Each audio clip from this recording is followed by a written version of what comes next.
Hello दोस्तों। पिछली video में हमने बात की थी सेल साइकिल के बारे में और आज की वीडियो में हम बात करेंगे टिश्यू के बारे में। तो टिश्यू होता क्या है? Tissue is a group of cells. Group of cells का मतलब होता है जो हमारी छोटी छोटी सेल्स होती हैं उनका अलग अलग फंक्शन होता है और ये जब आपस में मिल जाती हैं और ग्रुप बना लेती हैं इसको हम कहते हैं टिश्यू। ये अलग अलग फंक्शन करते हैं, अलग अलग फंक्शन करते हैं। तो जो टिश्यू होते हैं वो क्लासीफाई किए जाते हैं according to size, shape and function. Size, shape और फंक्शन के आधार पर इसको डिवाइड किया जाता है। तो there are 4 types of tissue. तो मेनली 4 प्रकार के होते हैं। पहला होता है एपिथेलियल सेल, एपिथेलियल टिश्यू। दूसरा होता है कनेक्टिव टिश्यू। तीसरा होता है मसल टिश्यू एंड चौथा होता है नर्वस टिश्यू।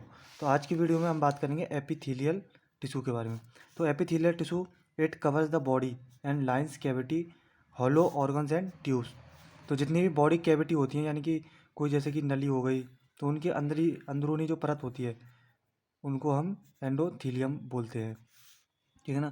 तो इसके फंक्शन क्या क्या होते हैं? इनका फंक्शन होता है प्रोटेक्शन। 3 फंक्शन होते हैं इनके मेनली। पहला होता है प्रोटेक्शन, दूसरा होता है सीक्रेशन, किसी भी प्रकार का एंजाइम, हार्मोन या केमिकल निकालना हो तो वो ये काम करते हैं। तीसरा होता है एब्जॉर्प्शन, एब्जॉर्प्शन के काम में आते हैं ये ठीक है। तो epithelial tissue is divided in 2 types. तो ये 2 टाइप में डिवाइड किए जाते हैं एपिथेलियल जो टिश्यू होती है। पहला होता है सिंपल और दूसरा होता है स्ट्रेटिफाइड। सिंपल जो होता है ये क्या होता है, सिंगल लेयर होती है। मतलब जैसे कि ये सेल्स है, जैसे ये तो एक ही लेयर होती है, उसको हम कहते हैं सिंपल एपिथेलियल टिश्यू, ठीक है ना। और स्ट्रेटिफाइड का मतलब होता है ये मतलब एक से ज़्यादा लेयर हो जाती है, जैसे 1 2 3।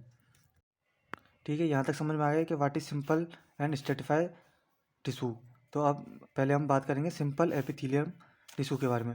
Simple epithelium tissue consist of a single layer of identical sales, यानी कि एक जैसी सेल्स होती हैं इसमें और एक सिंगल लेयर बनाती हैं, सिंगल लेयर बनाती हैं। तो usually found on absorptive air secretory surface, यानी कि जहाँ से एब्जॉर्प्शन का काम ज़्यादा होता है और सीक्रेशन का काम होता है वहाँ पे ज़्यादा ये देखने को मिलती हैं। तो हम यहाँ तक पहुँच गए हम सिंपल एपिथेलियम टिश्यू। तो सिंपल एपिथेलियम टिश्यू को भी 3 भागों में डिवाइड किया गया है। पहला है स्क्वेमस और पेवमेंट एपिथेलियम, दूसरा है क्यूबॉइडल एपिथेलियम और चौथा है कॉलमनार एपिथेलियम। इनके नाम है उन्हीं के आधार पे, मतलब जैसे इनके नाम है उन्हीं के आधार पे वो सेल्स के टाइप हैं। जैसे कि पेवमेंट, पेवमेंट का मतलब होता है ऐसे फ्लैट, फ्लैट होता है पेवमेंट का मतलब। तो इसकी जो सेल्स होंगे स्क्वेमस एपिथेलियल टिश्यू के जो सेल्स होंगे वो फ्लैट होंगे, चपटे होंगे, ठीक है ना। तो squamous epithelial composed of a single layer of flattened cells, यानी कि चपटे जो समतल होते हैं ऐसे सेल्स इसमें देखने को मिलेंगे। तो ये जो सेल्स होते हैं ये क्लोजली फिट होते हैं, ठीक है ना। मतलब एक दूसरे से बहुत ही पास में चिपके हुए होते हैं। Cells fit closely together like paving stone.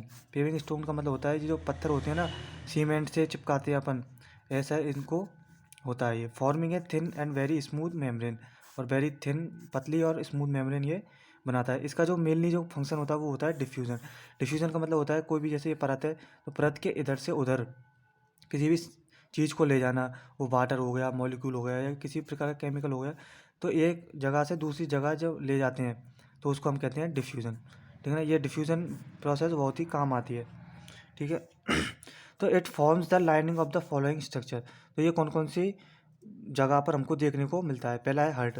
Heart में हम बोलते हैं इसको एंडोकार्डियम, इसको हम अगले चैप्टर में पढ़ेंगे जो हार्ट का कार्डियोवैस्कुलर सिस्टम है उसमें पढ़ेंगे। दूसरा ब्लड वेसल्स और लिम्फ वेसल्स। तो ये ब्लड वेसल्स और लिम्फ वेसल्स में हम इनको बोलते हैं एंडोथीलियम, ठीक है ना। तीसरा है एल्वुलाई। एल्वुलाई यानी कि लंग्स की जो एल्वुलाई होती हैं जहाँ से ऑक्सीजन ट्रांसपोर्ट होती है ब्लड के जरिए हीमोग्लोबिन में, वो अलग सिस्टम है, बाद में देखेंगे। और चौथा है collecting ducts of nephron, kidney, यानी किडनी की जो सबसे स्मॉलेस्ट यूनिट होती है उसको हम बोलते हैं नेफ्रॉन। जो नेफ्रॉन होती है, नेफ्रॉन में कलेक्टिंग डक्ट होते हैं, उनके अंदर ये टिश्यू पाए जाते हैं, ठीक है ना। दूसरा जो टिश्यू है अपना क्यूबॉइडल एपिथेलियम। क्यूबॉइडल एपिथेलियम कुछ इस प्रकार का होता है, क्यूबॉइड टाइप का। ये तो हो गया अपना पहला स्क्वेमस यानी कि पेवमेंट, पेवमेंट ये पतली चपटी परत जैसा होता है। और ये है दूसरा अपना क्यूबॉइडल, क्यूबॉइडल यानी क्यूब के जैसे ये होते हैं। चौथा है अपना कॉलमनार, कॉलमनार यानी कि ये कुछ ऐसे होते हैं लंबे लंबे, ठीक है ना। तो हम दूसरे दूसरे उस पे थे cuboidal epithelial. Cuboidal epithelial is consist of cube shaped cells, यानी क्यूब, क्यूब के आकार के ये होते हैं। Found in kidney tubules, and in some gland such as thyroid. तो किडनी ट्यूबल्स और थायराइड में ये पाए जाते हैं। ये जो जो क्वेश्चन पूछे जाते हैं कंपटीशन एग्जाम में वो ऐसे ही पूछे जाते हैं कि जो हार्ट में है वो कौन सी टिश्यू पाए जाते हैं, और कलेक्टिव डक्ट ऑफ नेफ्रॉन में कौन से टिश्यू पाए जाते हैं, किडनी ट्यूबल्स में कौन से, ये इंपॉर्टेंट है, ठीक है ना। Actively involve in secretion, absorption and excretion, ठीक है ना। सीक्रेट करने में, एब्जॉर्ब करने में और एक्सक्रीट करने के ये काम में आता है, ठीक है ना। तो हम बात कर रहे थे कॉल्यूमिनल एपिथेलियम सेल टिश्यू के बारे में। तो columnar epithelium is form a single layer of tall thin cells, यानी कि लंबे और पतले सेल्स होते हैं ऑन ए बेसमेंट मेम्ब्रेन। ये कहाँ कहाँ पे पाए जाते हैं, इनको याद करना बहुत ही इंपॉर्टेंट है। तो पहला स्टोमच, स्टोमच में जो डाइजेस्टिव सिस्टम है वहाँ पे पाए जाते हैं। इंटेस्टाइन में पाए जाते हैं। इंटेस्टाइन में क्या होता है, जो हमारी इंटेस्टाइन होता है वहाँ पे बिलाई पाई जाती हैं, कुछ इस प्रकार की बिलाई, ऐसे शेप में बिलाई होती हैं, इनके ऊपर छोटे छोटे माइक्रो बिलाई होती हैं। तो इससे होता क्या है, जो इंटेस्टाइन होती है वो एक तो घुमावदार होती है कुछ इस तरह से, ठीक है ना। और उसमें भी जो छोटे छोटे ये होते हैं बिलाई और माइक्रो बिलाई, इनसे होता है ये कि सरफेस एरिया बढ़ जाता है। तो जितना ज़्यादा सरफेस एरिया होगा उतना ही बेटर एब्जॉर्प्शन और डाइजेशन हो पाएगा, ठीक है ना। तो वहाँ पे ये पाए जाते हैं। और तीसरा है ट्रेकिया। ट्रेकिया यानी कि जो अपनी श्वास नली होती है वहाँ पे ये पाए जाते हैं। श्वास नली में क्या होता है, columnar epithelial is ciliated. Ciliated यानी कि सीलिया होते हैं उनमें, कुछ इस प्रकार से लंबे लंबे सीलिया होते हैं। तो इनसे होता क्या है, कोई भी पार्टिकल आया बाहर से, पैथोजन आया या फिर कोई डस्ट पार्टिकल या किसी भी प्रकार का पार्टिकल आया, तो इन सीलिया, ये जो रेसे हैं इनसे अटक जाएगा, वो अटक जाएगा। तो एक गॉबलेट सेल्स होती है वो क्या करती है, म्यूकस प्रोड्यूस करती हैं। तो म्यूकस जो प्रोड्यूस हुआ है वो इससे चिपक जाएगा और ये बड़ा पार्टिकल बना के स्नीज या फिर किसी भी एक्टिविटी के द्वारा ये बाहर निकल जाएगा। स्नीज यानी कि छींकना, खांसी, इस तरह से ये बाहर निकल जाएगा, ठीक है। जो चौथी चीज़ है वो है यूटेराइन ट्यूब्स। यूटेराइन ट्यूब्स यानी कि जो वुमेन की जो यूटेरस होता है वहाँ पे ओवा को मूव करने के लिए वहाँ पे कुछ इस तरह के कॉलमनार एपिथेलियल देखने को मिलते हैं। तो अपन ने पढ़ लिया सिंपल एपिथेलियम टिश्यू। अब हम पढ़ेंगे स्ट्रेटिफाइड एपिथेलियम टिश्यू। सिंपल में तो हमने पढ़ा कि जो वो होती हैं सेल्स वो सिंगल लेयर की होती हैं और एक ही टाइप के सेल्स में देखने को मिलती है। स्ट्रेटिफाइड में क्या है, अपन देखेंगे कि ये जो सेल्स हैं वो एक से ज़्यादा लेयर बना रही हैं और इनमें अलग अलग सेल्स भी हो सकती हैं। मतलब नीचे कोई और सेल्स होंगे, ऊपर कोई और सेल्स देखने को मिलेंगे, ठीक है ना। Consist of several layers of cells of various shapes, यानी कि एक से ज़्यादा लेयर बनाती हैं पहली बात तो ये, और उनमें भी जो सेल्स हैं वो अलग अलग शेप्स के हो सकते हैं। The main function is to protect underlying structure from mechanical wear and tear. तो स्ट्रेटिफाइड जो एपिथेलियल होता है इसका मेनली जो काम होता है वो क्या होता है, प्रोटेक्शन, ठीक है ना, इंपॉर्टेंट है प्रोटेक्शन। तो ये प्रोटेक्शन के काम आती है। मैकेनिकल वियर एंड टीयर किसी प्रकार की जैसे लग जाए, ठीक है ना, उनसे ये प्रोटेक्ट करती है अपन को, ठीक है ना। तो स्ट्रेटिफाइड में दो टाइप में डिवाइड किया गया है। पहला तो है स्ट्रेटिफाइड स्क्वेमस एपिथेलियम। स्क्वेमस का मतलब वही सिंगल लेयर वाली, और ट्रांजिशनल एपिथेलियम। तो हम अपन पढ़ेंगे पहले स्ट्रेटिफाइड स्क्वेमस एपिथेलियम। तो stratified squamous epithelium composed of several layers of cells, ठीक है ना, एक से ज़्यादा लेयर्स की सेल्स से मिलकर बनी होती है। In deepest layer cells are mainly columnar, मतलब जैसे कि ये लेयर बना रही है एक से ज़्यादा, तो इसकी जो डीपेस्ट जो अंदरूनी जो सबसे नीची जो भाग वाला सेल्स होगा वो कॉलमनार होगा, ठीक है। And as they grow toward surface, और जैसे जैसे ऊपर से की साइड आते जाएंगे दे बिकम फ्लैटेंड, तो ये ऐसे ही पतले होते जाएंगे, ठीक है ना। एंड आर देन सेड, यानी कि ये फिर यहाँ से जड़ जाएंगे, ठीक है ना। तो अब इसमें स्ट्रेटिफाइड स्क्वेमस एपिथेलियम में अपन देखेंगे पहला आता है क्रेटिनाइड स्ट्रेटिफाइड एपिथेलियम। तो जो क्रेटिनाइड स्ट्रेटिफाइड एपिथेलियल है वो पाया जाता है कहाँ पे, फाउंड ऑन ड्राई सरफेस, ठीक है ना। सूखी जितनी भी अपनी सरफेस है, स्किन हुए, हेयर हुए, नेल्स हुए, ये वहाँ पे देखने को अपन को मिलता है और यहाँ पे ये उनकी सुरक्षा करता है, प्रोटेक्शन करता है, ठीक है ना। तो यहाँ पे एक अलग चीज़ बताते हैं, थोड़ी सी ऐसी है। आई का मतलब होता है, ये लैटिन वर्ड है, लैटिन वर्ड से ड्राइव हुआ है। आई का मतलब होता है इड ईस्ट, इड ईस्ट का मतलब होता है इन अदर बर्ड। ये जनरल नॉलेज के लिए है, ये बायोलॉजी के हिसाब से नहीं है।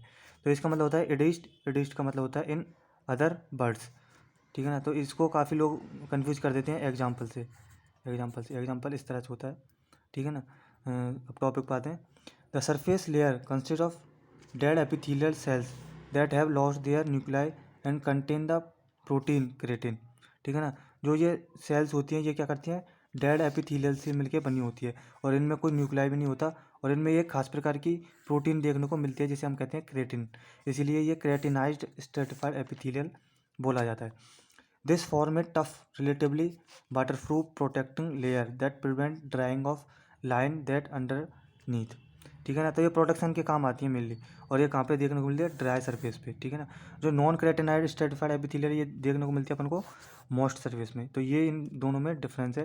क्रेटिनाइज देखने को मिलेगा अपन को ड्राई सरफेस में और नॉन क्रेटिनाइज देखने को मिलेगा अपन को मॉइस्ट सरफेस में। और क्रेटिनाइज में होगा अपना क्रेटिन प्रोटीन और नॉन क्रेटिनाइज में जैसे नाम से पता चला नॉन क्रेटिनाइज क्रेटिन इसमें नहीं है।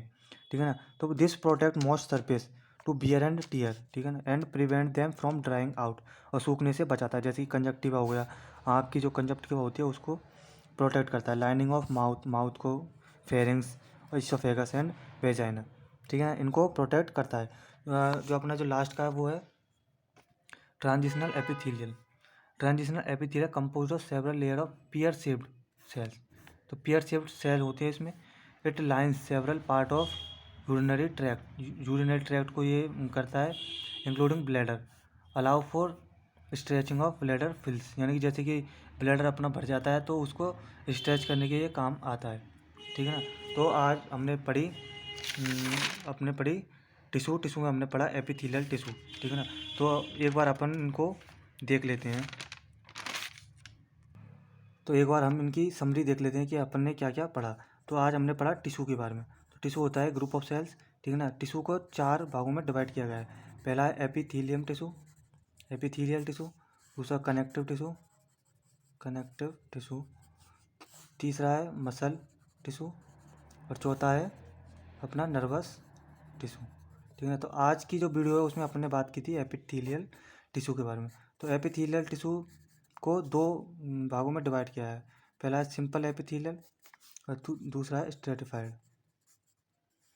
ठीक है ना। तो सिंपल एपिथेलियल का मतलब होता है जिसमें सिंपल होते हैं, एक लेयर होती है खाली और सेम सेल्स होते हैं इसमें, यानी कि एक ही सेल्स होते हैं और वो एक ही काम करते हैं। और सिंपल एपिथेलियल में पहला आता था अपना पेवमेंट या फिर स्क्वैमस एपिथेलियल। ठीक है ना। और दूसरा है अपना क्यूबॉइडल और तीसरा है कॉल्यूमिनार। ठीक है ना, कॉल्यूमिनार। और स्ट्रेटिफाइड का मतलब होता है एक से ज़्यादा लेयर ये बनाती है और इनमें जो सेल्स होंगे वो डिफरेंट भी हो सकते हैं, उनके काम डिफरेंट भी हो सकते हैं। स्ट्रेटिफाइड को अपने डिवाइड किया है। पहला